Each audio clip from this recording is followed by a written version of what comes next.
Back at it again, and yeah, we've got another school board being confronted once again, but not from an adult this time. Before we hop into it, hit that like button, and if you're not subscribed to the channel already, hit that subscribe button down below and join the family. It's totally free, all right? It's totally free to join the family.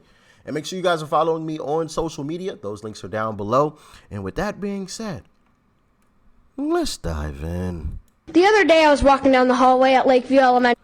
Hang on, let me move that there so you guys can see. Watch this 9-year-old girl take on her school board in Minnesota.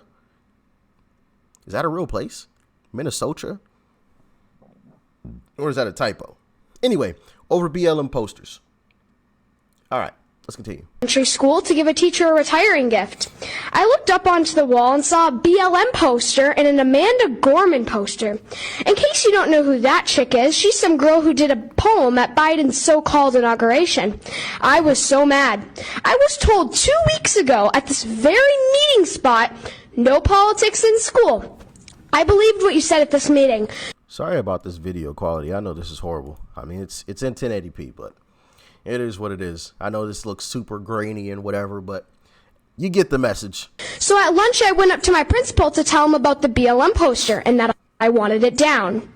He said it's not coming down. I was like, yeah, it is, because the school board said on May 25th, no BLM or politics in school. He said, that's weird. They were the ones who made them. I was stunned. When I was here 2 weeks ago, you told us to report any BLM in our schools. Apparently, you know they're in our schools because you made the signs. I said there should be no BLM in schools, period. It does not matter the color you make the posters and the font you use. We all understand the meaning. It is a political message about getting rid of police officers, rioting, burning buildings down while King Governor Welch just sits on his throne and watches. We all know. Changing the font or the color of posters does not change the meaning. I am 9 years old and I know that.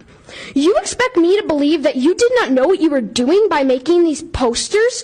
Calling them out. Hey, I'm 9 and I can figure that one out. You ain't fooling anybody. Talk that talk, girl. Appreciate people. You have lied to me. You did not know what you were doing by making these posters? Come on, people. You have lied to me, and I am very disappointed in all of you. You cannot even follow your own rules. If you're going to do that, why do we follow any rules we deemed unfit or ridiculous? I'm not following your mask rule anymore then. Get the posters out of our schools. Courage is contagious, so be courageous. District 196 schools are quickly... Ooh. Courage is contagious, so be courageous. Ooh. Courage is contagious, so be courageous. I like that. I'm gonna steal that one. Courage is contagious, so be courageous. Can I hear that one more time? I'm sorry, y'all. Get the posters out of our schools. Courage is contagious, so be courageous. District 196 schools are quickly becoming a place where... All right, this one says, this high school student in Minnesota describes how uncomfortable it is to be singled out by your skin color. So this is a high school student this time. Promoting activism is actually more important than promoting education. I'll take you back to my first day at RHS this fall. The principal came out and gave us a heartfelt speech about equality and standing together. He began to list countless races, such as Latino, Asian, expressing how much they matter and how important they are. But never once did he mention a race or identity that reflects me, or half the kids that were in the class. Now, members of the board, I know you haven't been to school in a while, and I know none of you, or most of you, don't have any kids left in the school district. But you must admit how uncomfortable it will be to be characterized just by your skin color on the first day of school, and be thought that you were wrong just because of your skin color. To be clear, I don't need you to tell me that I matter. But hearing the condolences given to other races and leaving just one race out, inevitably you'll start to feel like you've done something wrong. There are political signs all over RHS about specific races that matter, specific sexual orientations that matter, and specific perspectives that matter. But when I questioned the RHS administration about how these signs were political, they told me that they were supporting human rights. So when I questioned why the equity statement couldn't represent all students, they told me that to even ask that question was outlandish and offensive. And when I asked why that was, they told me, quote, "Whites have a pretty good situation right now," unquote. To be honest, after enduring a year of You even heard the crowd go crazy. whites have a pretty good situation right now, unquote. To be honest, after enduring a year of the people in charge telling me that I'm a racist and I'm privileged and pointing out our irreversible differences, I've never noticed race more. And it's becoming the first thing I notice when I meet someone, which has never before been the case. RHS administration confidently told me that RHS students and staff are happy with their equity statement. But from my experience in talking with other students, this is not the case. I know many kids who disagree with their teachers, but they're too scared to stand up because they're worried that their grades will be docked and their learning experience will be affected. Where do I begin with that? Where do I begin? You know, it's just absolutely ridiculous that we care more about skin color than we do about actual education. And, you know, he said something glaring there in that video clip. He said, "Now I think about race more than ever." Now I think about race more than ever. Why? Because it's being put in my face constantly. See, these folks here on the left, they don't want racism to die. They say that, but they don't want it to. The way that you make racism die is you stop mentioning it. You stop acknowledging what isn't there. First off, you're just making up a bunch of crap. White people have a good situation. There's poor white people.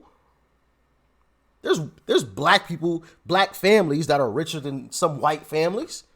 What are you trying to say? What are you trying to say? Black people or people of color can't earn as much as white people? Is that what you're saying? Because of the color of my skin, I can't make as much as my white counterpart? If you ask me, it's pretty racist. I'm just saying. You know, like, first off, they won't let it die, and they are racist themselves and don't even realize it. Or maybe they do realize it, and maybe that's why they continue to push it. Because the more that you push it, the more that... Wait a second. Wait a minute. Something just occurred to me. Maybe they are racist, and that's why they don't let it die. Because the longer you keep it alive, the longer you keep black people suppressed or people of color suppressed, the longer you keep them in this state of, you know what, I'm not going to try because the white man's going to hold me down. Maybe all of these folks on the left are actually racist. What the fuck? That literally just occurred to me. Literally just hit me. Just bam, dead in the... I'm like, hold on, wait a minute. Maybe they actually are.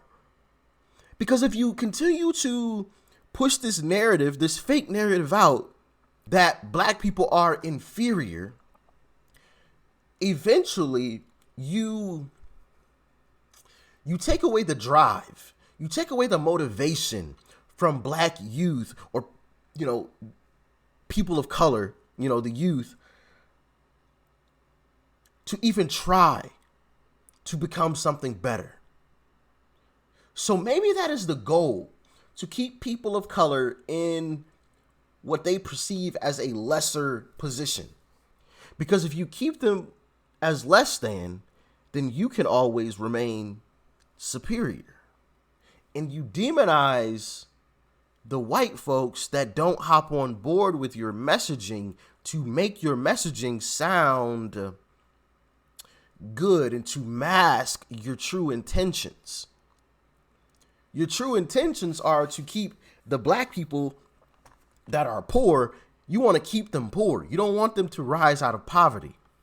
And the ones that do rise out of poverty, you don't want them to understand how to navigate in society with money and bring their families up with them. You want them to blow the money and go right back to their situation. Interessante. Interesting. Do y'all agree with that? Let me know in the comment section. Maybe all these folks on the left are racist. But then back to the young lady at the beginning as well. 9 years old, calling out a bunch of adults who don't even follow the rules. You know, you find time and time again, especially on the left, their motto is rules for thee, no rules for me. There's countless examples of rules for thee, no rules for me. Countless examples of it. from all of these politicians. Oh, global catastrophe, warming, all this other stuff, pollution. Buy an electric car, you gotta stop the pollution. Oh, but I'm gonna hop on my private jet and fly across the world to this meeting with a bunch of other rich elitists, and they're all gonna fly their private jets too, and we're gonna pollute the air, but you better buy an electric car. You better do it now. Okay? You got to stop the pollution, even though it really doesn't stop the pollution. You actually pollute a bit more in terms of the production. People don't think about the production of said electric car. They just think about driving said electric car. And even if you want to think about driving the electric car, where does that electricity come from? It isn't from wind turbines and solar panels. That accounts for like 10 to 15%. Where's the other power coming from? But then also, they want you to drive electric cars so that they can turn them off. It's a lot harder to cut off a combustion engine than it is to turn off a electric engine. It's a lot easier to turn off an electric engine. A combustion one, it's a lot more difficult to do that remotely. What do you know? Destroy the dollar so that they can create a currency that they can, we'll save that discussion for another day. We can get real deep into some stuff, okay? We can get real deep. All right. We can get knee deep into some stuff, man. But kudos to that young lady for calling these leftists out on their crap. Hey, listen. I agree with the First Amendment, freedom of speech. So, I mean, if the rule was they can put up BLM posters, well, you should be able to put up a MAGA poster as well. But if the rule is nothing political, then that's across the board. The rule is the rule. But of course, like I said, leftist, rules for thee, no rules for me.